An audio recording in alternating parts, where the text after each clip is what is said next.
So I think Pedro will start. I guess you initiated this project, and then maybe Mustafa will say some words, and Finlay will take it over online. But yeah. Pedro?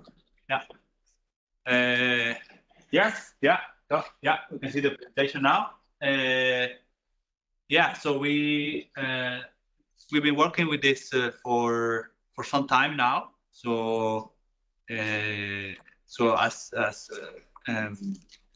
Stefan said, there's been many developments on quantum optimization or quantum computing in the last 7-8 years. And always I found very surprising that none of the informed meetings or the Aero meetings of operation research, there was not much going on, even though quantum computing are good for solving hard optimization problems. So, and this is has been growing a lot, and there has been not too much on the OR perspective into that until recently. So basically, quantum computers are, with certain limitations, good for optimization programs, but you cannot watch a YouTube video without quantum computers. They are kind of different scales. So we think about 100 years from now, your laptop will have a quantum processor and a regular processor, because you will do different tasks depending on what you're doing. So that could be the 100-year future, not the quantum computer is the one that will do everything, but it has certain capabilities. So based on that, and then all of a sudden we had Finlay and Per, that they are from the physics department, we all of a sudden I had a constellation that I was looking for to try this out, and then we basically branched out and had a spin-off project about quantum computing and quantum applications in energy. And of course, we started from scratch with many ideas and many hopes, and learned the hard way by trying hard. IBM is developing quantum computing. D-Wave, which is a Canadian company, is developing quantum computing, and there's other ones. And each one has a different way of programming the actual quantum computer, making the qubits work differently. And this is, we had to find the hard way, which way we should take. So, and Finlay, Mustafa, and Per have been working very hard on this. And they're going to present a little bit this work that we started, I think, let's say maybe from January this year, a bit more longer than that, with some spare time that we try to find. And then now it's looking really good. We have a paper almost finished into that, comparing different results we have. We have used an actual quantum computer, so we're not just giving a literature review of quantum computer. Of course, Peter will give you a little bit of an introduction, just to get you excited. But we are using it and comparing. So yeah, so we have Mustafa and Finlay and Per, and then working with this. Onyu has started helping us on the composition methods that are also part of the operation. So I'll yield the floor to Finlay, and then we will do a bit more interactive presentation. Mustafa jumping in, I jumping in, but mostly Finlay is the physics guy, who's now an OR guy. It's a hybrid guy now. Go ahead. Okay, so yeah, thank you, Pedro. I hope you can all hear me fine. Yeah, my name is Finlay Quinton. I did my master's in physics here at NTNU and handed in and finished my degree in June this year together with Per. And for about a year, we have been now researching into this topic. And I will begin with giving you a short background. Where does quantum computing come from historically? And then I will explain to you the most important quantum mechanical properties. Don't worry, I will try to keep the quantum physics to a minimum. And I think I only have a single formula for you. Then I will go more precisely into what quantum annealers are, which are a certain type of quantum computers, and then even more precisely D-wave systems. So these are the quantum computers we've been using from the Canadian company Pedro just mentioned. And then to make it a bit more engaging, Mustafa will present our work we've done so far, or some of our work so far, and some interpretation of our results done by Per. Yes, quantum computing, the idea came in the early 1980s by several scientists around the world independently, but one of the big names I would like to mention here is Richard Feynman, who already saw the correlation between the spin configurations of particles and how they could maybe be used for quantum computation. And he saw the most promising use actually in simulating physics or nature. So what better way to simulate nature than with a machine which is governed by the exact same laws? However, also in medicine and drug development and chemistry, there has been much promising results or use cases and developments. But we are most focused here onto the optimization part, which is very suited for so-called quantum annealers I will get to in a minute. However, quantum computers will not replace totally your classical computer. So you won't have in 20 or 30 years your MacBook Quantum Air Max or something and gonna use it to browse Netflix or the internet with. So I'm sorry to disappoint you here, but quantum computers will replace classical computers only in certain fields and very specific tasks which they are suited for. The first quantum computer was built in 1998, consisting only of 2 qubits, which I will explain in a minute. And many companies have been since heavily investing into quantum computing, to name some: Google, IBM, NVIDIA, and the system we've been using, D-Wave. And in 2022 alone, 2.35 billion US dollars have been invested into quantum computing, and many companies have already announced that their machines are the best or they have reached quantum supremacy. For example, Google in 2019 made headlines with this. However, this is not really true, as Google basically designed the problem, which was extremely suitable for the quantum machine by design. And when this problem ran better on their machine than a classical computer, they called out that they have reached quantum supremacy. However, this problem had no real world application whatsoever and was designed to work best on a quantum computer. So quantum supremacy, not really. And as this term has been dragged through the mud quite a bit in recent years, many people prefer the term quantum advantage, as it will be only advantageous in certain fields and certain problems. But basically, there are 2 main types of quantum computing methods, and those are annealing-based ones and gate-based quantum computers. However, both of them are building on the same quantum mechanical properties. So I hope you stay with me here. Oh, there's an alarm going off here. But so, as in the classical computer has bits which can be either 0 or 1, a quantum computer has so-called quantum bits or qubits, which are in the superposition of states 0 and 1. And first, when you measure these qubits, then it has to be one or the other, which might seem weird to you, but that's totally normal, because I can also safely say nobody really gets quantum mechanics. And a famous physicist of the 20th century called Erwin Schrödinger came up with a thought experiment you might have heard of already, called Schrödinger's cat.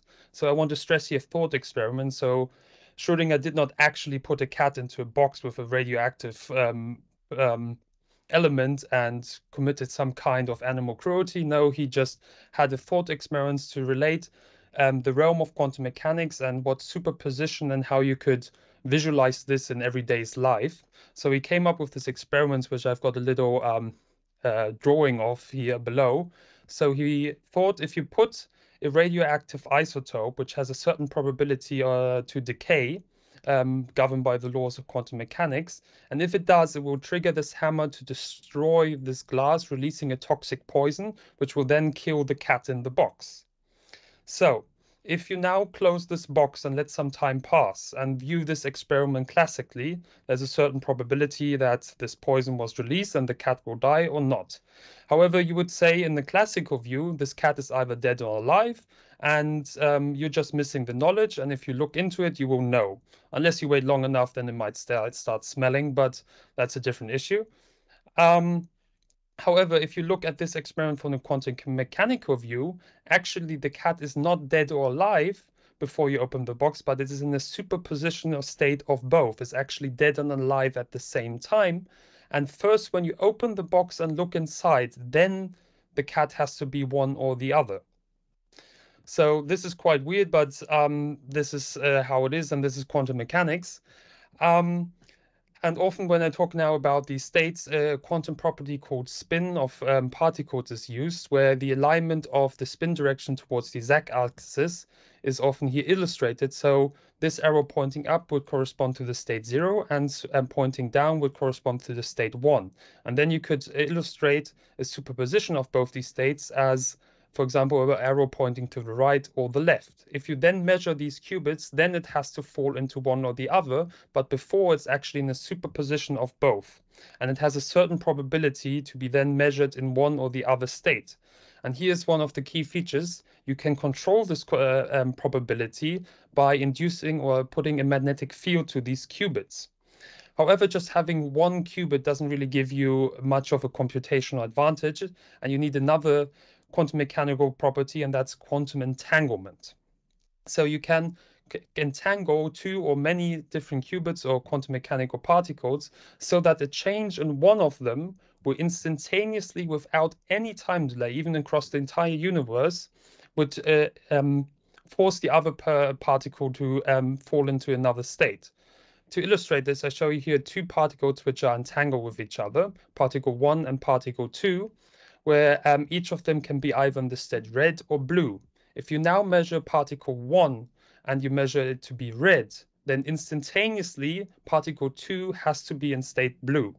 And vice versa, if you measure blue, instantaneously the other particle will be in state 2. So this is how you can connect these qubits with each other, and there's no time delay in this process. However, maintaining a superposition state and this entanglement is a very difficult task, because any kind of interaction between a qubit and its environment is considered a measurement, and when this particle is measured, it has to be one or the other, thereby as physicists would say, collapsing the wave function, destroying the quantum mechanical properties for a moment and making it decide to be one or the other. So you have to isolate it from any kind of environment, of any kind of outside radiation, and also from thermal fluctuations. Thereby, these quantum computers have also need to also be cooled down to a few microkelvin, so minus 273 degrees Celsius. Yes, so these properties are very important for both gate-based computers and annealing-based quantum computers. However, gate-based quantum computers are universal, and they count on a very few, very strong qubits, which are very controllable, and then connecting them individually to build certain logical so-called quantum gates, as you also have them in the classical computers. For example, you've got then a similar quantum AND or OR gate, which you then can customly control. However, it's a lot harder to scale these gate-based quantum computers. Basically, the more qubits, the more problems. And annealing-based quantum computers, on the other hand, are a lot easier to scale. However, they are far more limited in their use and are especially suited for optimization problems. But this is what we are looking into. So these were the go-to quantum computers for us. So quantum annealing. To understand quantum annealing, where also the name came from, there's one fundamental law in physics, and that's everything wants to be in its lowest energy configuration. If you let a ball go, it will fall down. It's going to reduce its potential energy. And also in quantum mechanics, the system wants to go into its lowest energy configuration. And the name is also motivated by the physical annealing process, which has been used for many years now, for example, to enhance the electrical conductivity of a metal by increasing the temperature and then slowly lowering it again to get a better configuration of the electrons on the outer shell of your metal, thereby enhancing the conductivity. In the 1980s, then this process was basically simulated, this healing and cooling, basically on a computer with a temperature variable, which is a commonly used optimization technique. And this can also be done on a quantum level. However, you've got on quantum annealing two very big advantages. And the first one is you've got something called quantum tunneling. While classically a system here would have to be heated up, so the energy would have to be increased for it to pass this potential barrier and fall into a better solution. Quantum mechanically, it could just tunnel through with a certain probability through this potential barrier, potentially speeding up this process significantly. The other property, which is very important, is so-called the adiabatic theorem or the adiabatic evolution, which dictates if you have a system in the ground state and you change it slowly enough, to stress slowly enough, into another system, the final system will also be in its lowest energy configuration. And so this is where the connection to optimization comes in. And this is the only formula I will show you. So this is the Ising Hamiltonian, which basically represents the entire energy of your system or your quantum annealer. And you will start off with initial Hamiltonian, which is you set up already in the ground state that you know, and which will be a superposition of all your qubits. And then you will slowly introduce over time this final Hamiltonian, which will represent your optimization problem. If you now do this process slowly enough, you will guarantee that it will also end up in the optimal lowest energy configuration, which will correspond to the solution of your optimization problem. However, how slowly is slowly enough depends on the gap between the lowest energy state and the first excited state. And this gap and how slowly you have to do it is a difficult task and not really known prior. However, when I talk about slowly enough in quantum mechanics, we are in the range of nano to microseconds. So this is slowly enough in quantum mechanics. So the idea is you start off with the initial Hamiltonian, where you know the ground state solution, and then you anneal it slowly towards your problem, which corresponds to the optimization problem put onto the quantum annealing's hardware. And the company who has the most advanced quantum annealer so far is D-Wave, a Canadian company, which has scaled so far to over 5,000 qubits and more than 35,000 connections between these qubits. Also, they have enabled hybrid solvers, which split the problem to run some of partitions of it on the classical computer, which are suited for classical computers, and other parts which are work very well with quantum ones, they solve quantum mechanically. Also, they advertise that they can handle now for constraint models up to 500,000 variables and 100,000 constraints, while the constraints are added as penalty terms to this final Hamiltonian. And it has already proven in Nature in 2013 that D-Wave does actually solve their problems via quantum mechanical methods. So this is where we now came in and we thought, okay, how far are these machines? What problems can be run? Do they already are in the state that they are of industrial use? And what are the limitations and so on?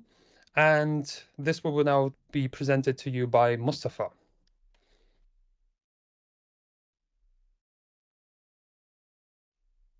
Thank you, Finlay. So before jumping to the results, I need to highlight that the simulations were conducted by Finlay. My role was mainly the advisory and supervisory in this project. So let's jump into the heart of the results. Be in the same page. So first I define the problems that we have solved so far. The first problem is integer binary linear programming problem, a problem which the objective function and constraints are both linear, except for the integer binary variables. The second problem is integer or binary quadratic programming problem, the same problem with a quadratic term in the objective function. The third category is mixed integer binary linear programming problem, a very well-known problem that we face a lot in the field of energy system, which is this with the first category with the addition of continuous variables, and the last category is linear programming problem. But unfortunately, I should say that the linear programming problem, at least to our current knowledge, is not solvable using D-Wave quantum annealers. We have sent some linear problems to D-Wave, but there are lots of indication that they solve it just using classical computers. Okay. So this is the first problem. The left figure shows the accuracy of classical solvers and D-Wave, and the right one shows the computational efficiency. So in the left figure, we see that D-Wave can perform as good as Seplex and Groovy, so all can find the actual optimal solution. But regarding the computational time, we can see that Seplex outperform D-Wave quantum annealers. But we can see as the number of variables are increasing, this is an indication for the complexity of the problem. We can see that the difference between the computational time for Seplex and D-Wave is reducing. Unfortunately, we couldn't go over 500,000 variables because this is the limit of the D-Wave, but we hope that with the new release of D-Wave, the D-Wave might outperform classical computers in this category of problems. So the second problem, binary quadratic programming problems.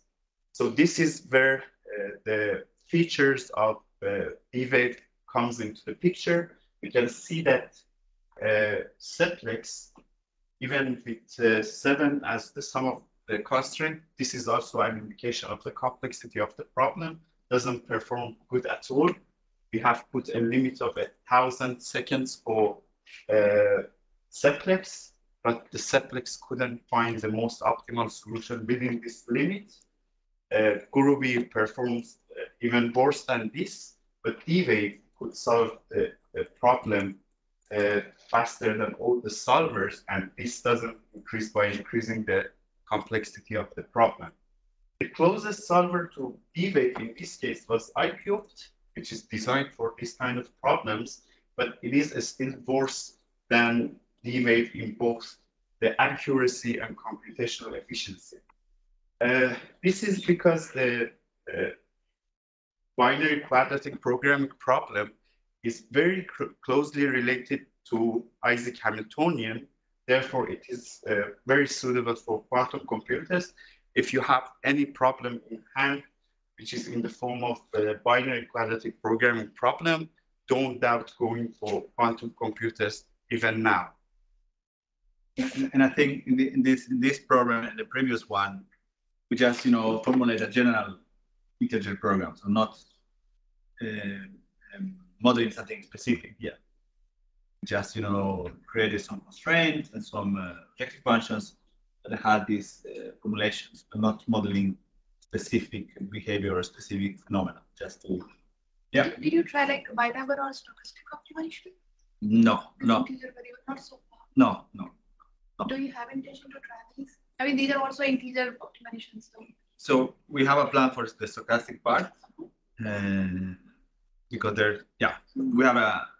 Because when we have stochastic optimization and the second stage problem have this binary and integer problem, integer variables, then we are facing a lot of complexity in computation. So maybe then in that case, your quantum computing can help us. But probably you have some continuous variables in the problem as well, right? Yeah, but if So we can take the questions after Yeah. the presentation. So we'll do that one on time management. But then we wanted to test quantum D-Wave quantum annealers on a real-life application that is related to energy systems. So we chose a unit commitment, which is a very well-known problem in the field of energy.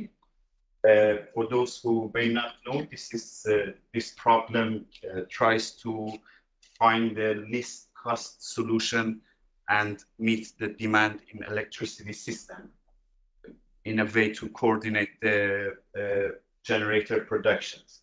So D-Wave solves these kind of problems in a hybrid way. So it decomposes the problem into a pure integer problem and into a pure linear problem, solves the pure integer one using quantum annealers and the linear one using classical computers. We have also considered to use Bender's decomposition for this. The idea still is on the table, but we plan to do it maybe next year. So we have solved 3 versions of unit commitment. First, a full problem with 48 time periods and 4 segments for linearization of the quadratic cost function, the objective function. Then we reduce the problem to only 12 time periods. And finally, we reduce the problem to only 2 time periods and only 1 segment for linearization of the quadratic cost function. You can also see the number of variables and number of constraints in these 3 problems.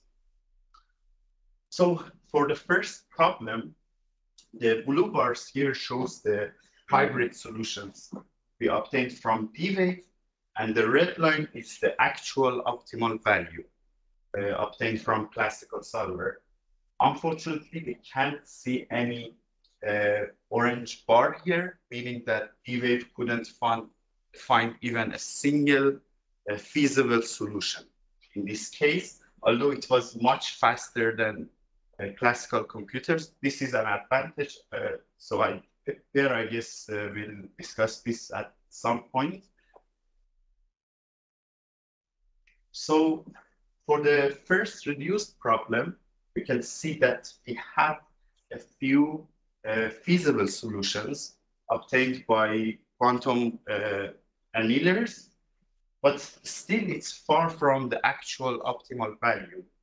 In the right figure, you can see the difference between the most optimal value out of each run in D-Wave computers compared to the most optimal value or actual optimal value in classical computers. The difference is still very high, but D-Wave could find solution for almost all runs. Yes, out of 70, only 1 run couldn't find any feasible solution. So we had to reduce the problem further to make it more simple. In this case, D-Wave could find nearly optimal solution comparing to classical computers. But there is also a problem here. For a single run, we can't guarantee that the output is nearly optimal. This graph shows the most optimal solution out of a single run of D-Wave. All the runs could find feasible solutions, but you can see in some runs, the difference between the most optimal solution provided by D-Wave is far from the actual optimal value, but we see the results. In the results, there are some promising points, which I guess Per will share them with you.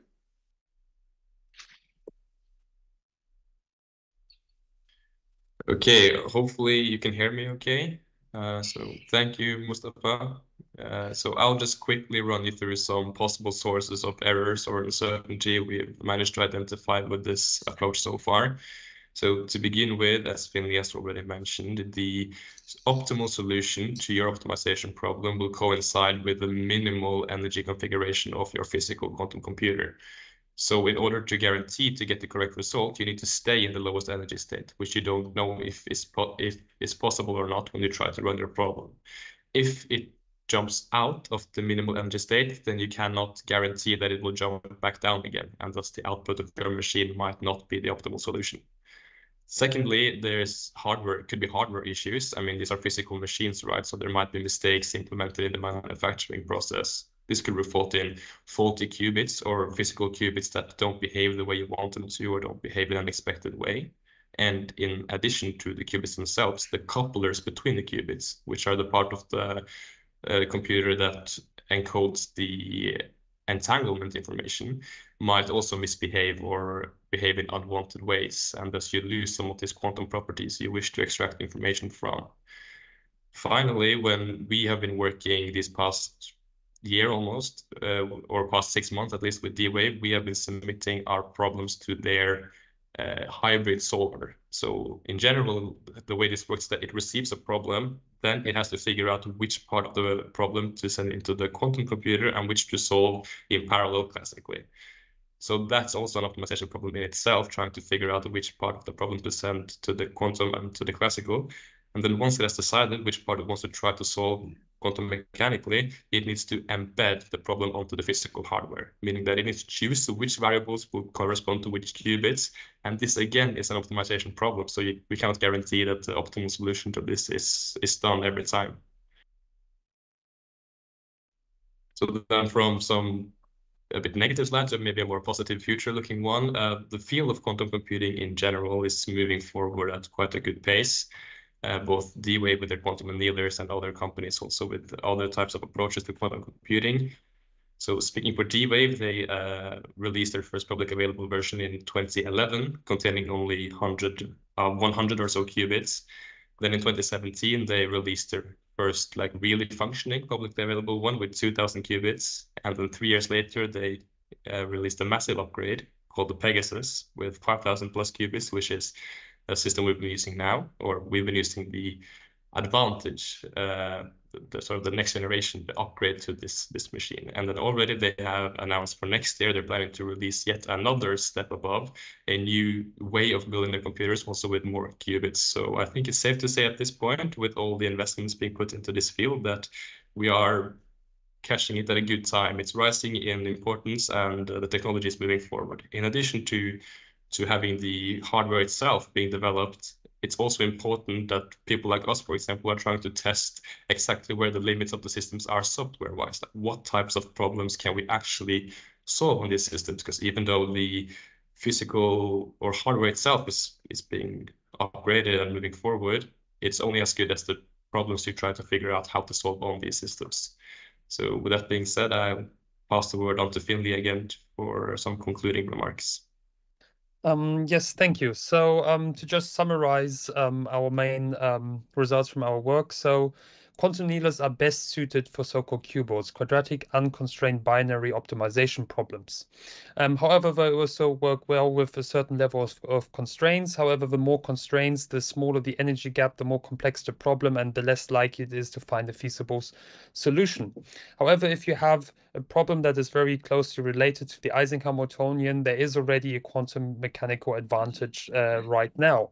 However, this is a quite niche kind of problem at the moment. And yes, so the quantum annealers are sadly not able to really run continuous variables in an efficient way. So these are still outsourced to classical computers, and hybrid or optimal hybrid workflows. So here the software is of the essence. So how to divide the problem to use both the classical and the quantum mechanical hardware correctly, as you also have a machine learning that you run some things, for example, on the CPU, and then you outsource certain computation onto the GPU. This will also be the future for quantum computing in optimization. Regarding MLP problems, they are runnable on the D-Wave machines. However, we have to conclude that they are not yet advantageous to use. Yet we are looking into doing our own hybrid workflow, doing our own decomposition, as D-Wave does not guarantee that their kind of decomposition and splitting up the problem is the best way to do it for each problem individually. That's why you might have to customize it to get the maximal performance out, which we will be looking into next. And as Per already mentioned, this is a very fast developing field with every year several companies coming with new updates, upgrading their hardware, their software, and adding new ideas to their systems. And as D-Wave already announced, 7,000 plus qubit in 2024 and a new design of the architecture. So our next steps are we want to submit our publication by the end of the year. And we're also planning a workshop, which will either take place in December or probably in January next year. We also got now a new student in who will be writing a thesis on the gate-based quantum computers and how to work with these quantum circuits and control these qubits individually. And we are also looking into the Bender's decomposition to create our own custom workflow and see how that compares to the ones D-Wave is doing in the background. And we also had maybe the idea to use possibly quantum solutions to hot start classical solvers for complicated problems, as they do give a solution very, very quickly. Yes, if you're interested, feel free to reach out to us, ask us questions, or meet us in our office. We're going to arrange a workshop and we will announce more information soon on this, but it will take place at NTNU in the Central Building 1 on the 9th floor on 1164, so we can say already that. And we are glad to take any questions, and thank you for your attention.